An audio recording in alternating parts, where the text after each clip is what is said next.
Hi, I wanted to talk with you for a few moments about concerns that you might have about your child's moods, thinking, or behavior.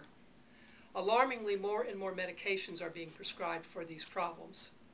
Your pediatrician, who is probably the doc that you're most likely to go see to talk to about these problems, needs to discuss with you a full range of options that are available to address your child's concerns. While medication may be one of the options, it's not always the best option, and it's important for you to know what treatment options you do have to get your child some help. When talking to the pediatrician, you need to understand that the research shows that psychological interventions show more success than medication alone.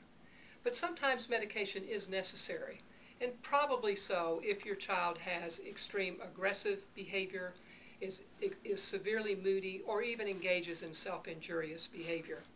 It's very important that you talk with your pediatrician about getting a good assessment of your child and ask for a referral to a mental health professional, such as a psychologist or psychiatrist, when these problems are severe.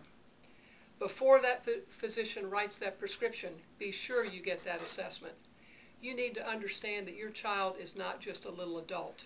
And particularly the younger the child, the more danger there is in writing prescriptions for medication instead of doing other treatments.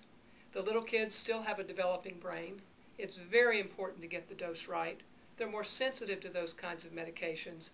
And quite frankly, we don't have the research that tells us what the long-term negative side effects of those kinds of medications can be. So it's really important that you get information and get your questions answered by your pediatrician about these medications. One thing you certainly want to know is, how is the medication going to help?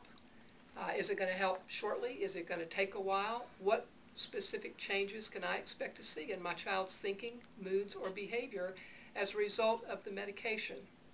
If the medication is not working, however, and your child either has side effects or you're not seeing the expected mood or behavioral change with the medication, you definitely need to get back in touch with that pediatrician and talk with them about other treatment options. We at the American Psychological Association have an APA Help Center, and we would encourage you to go there to find lots of good information about mental health disorders in children and the appropriate kinds of treatment for them. Thank you.